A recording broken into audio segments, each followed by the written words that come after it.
La radiodiffusion télévision française présente Les aventures de Tintin d'après Hergé, un feuilleton radiophonique de Nicole Strauss et Jacques Langeais, réalisé par René Villemet.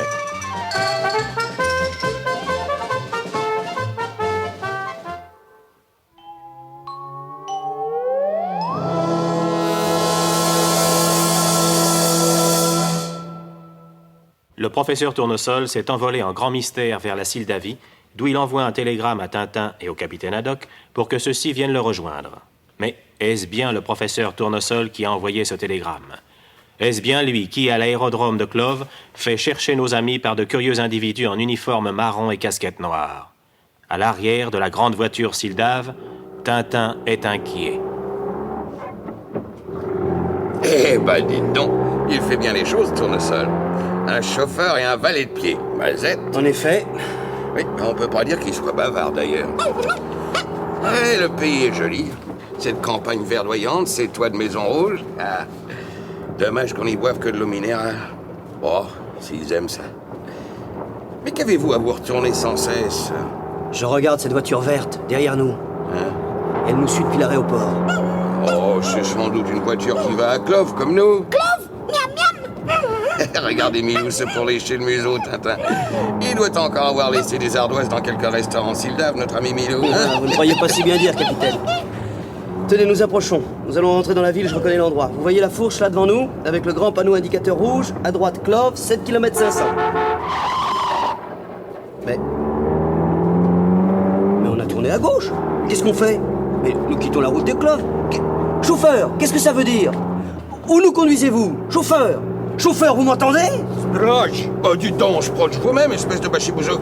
On vous demande où nous allons. Bah, répondez vite. Sproche, monsieur. Encore? Un Sproche, monsieur. Ami de vous, là. Ah, c'est à Sproche que nous allons. Bah, fallait le dire tout de suite.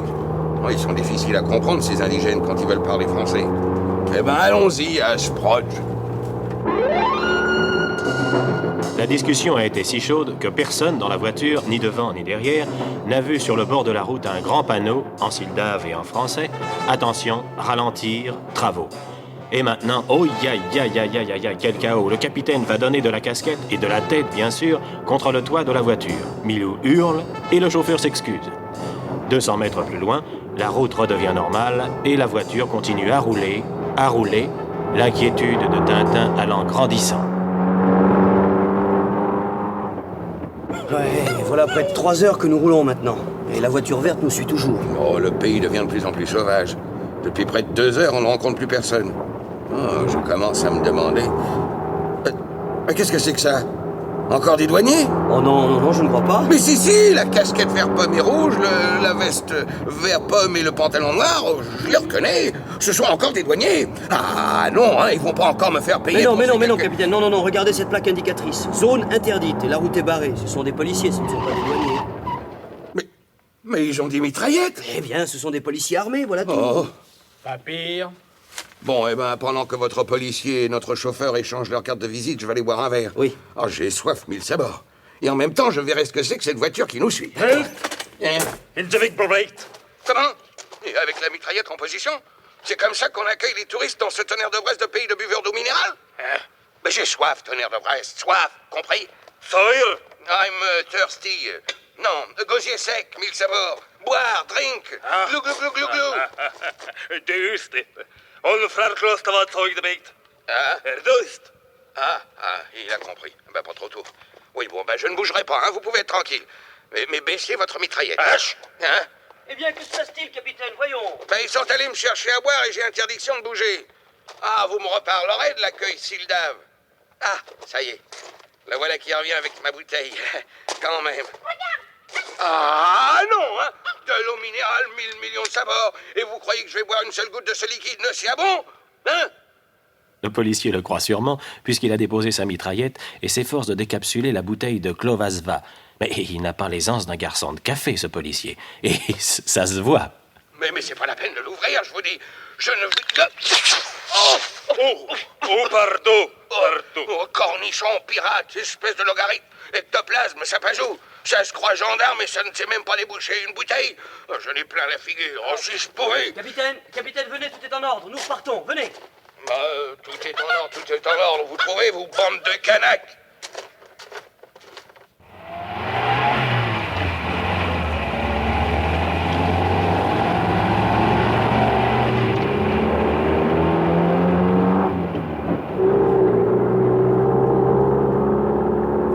Et la voiture verte nous suit toujours.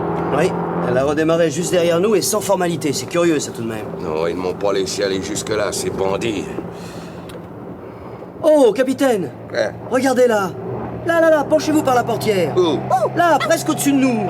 L'hélicoptère rouge. Oh oui! Ils volent même très bas, c'est drôle.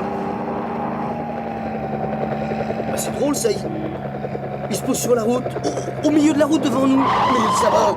Hé, chauffeur, Sprotch, qu'est-ce que ça signifie, ça? Contrôle, monsieur. Encore un contrôle? Oh, mais enfin... Et ce sont encore 2 de vos policiers à mitraillettes qui sortent de là-dedans? Oh, je commence à les avoir assez vus, moi. Oh! Halte! Papier! Allez, papier, Sprotch, là. Voilà, monsieur. Good.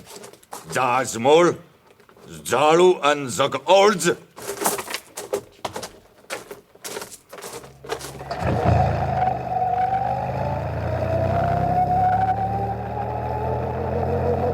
Et voilà l'hélicoptère qui s'en va, et nous aussi. Ça alors, c'est la première fois que je vois ça, c'est inouï. Voilà maintenant un contrôle volant. Oh. Et l'hélicoptère rebrousse chemin sans avoir contrôlé la voiture verte qui nous suit toujours. Curieux tout de même, curieux ça.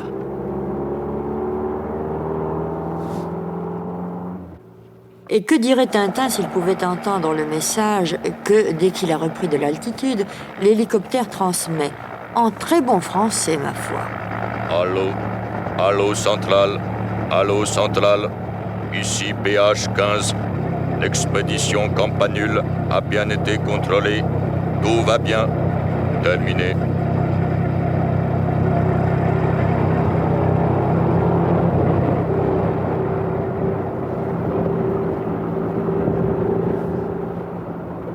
Vous savez, Tintin, j'ai du sang-froid, j'ai beaucoup voyagé, mais je commence tout de même à me demander... Moi aussi, capitaine, je me demande... Oh, là-bas, regardez, en face, dans les rochers, une villa. Dites-moi, Sprotch, c'est là qu'habite notre ami Tournesol? Oui, monsieur. Ouais, bah, quelle idée a-t-il eu d'aller se nicher dans cet endroit? Décidément, je... 1000 sabords! Encore un contrôle? Papier. Oh, tonnerre de Brest, mais que se passe-t-il dans ce pays? On se croirait en temps de guerre. Vous.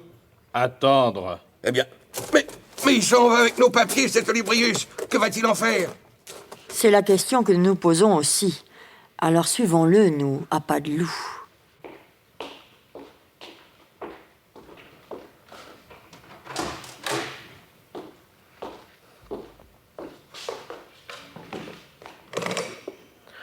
Allô.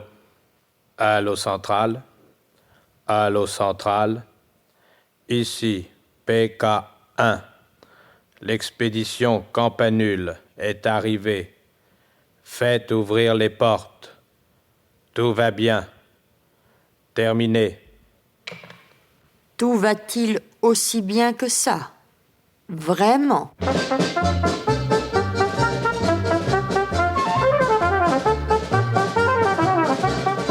Les aventures de Tintin, d'après Hergé, un feuilleton radiophonique de Nicole Strauss et Jacques Langeais, avec Maurice Sarfati Tintin, Jacques Illing, le capitaine Haddock, Gaëtan Genre, le chauffeur, Jean-Jacques Stine, Jean Rougerie, Jacques Degore, les policiers, avec Milou.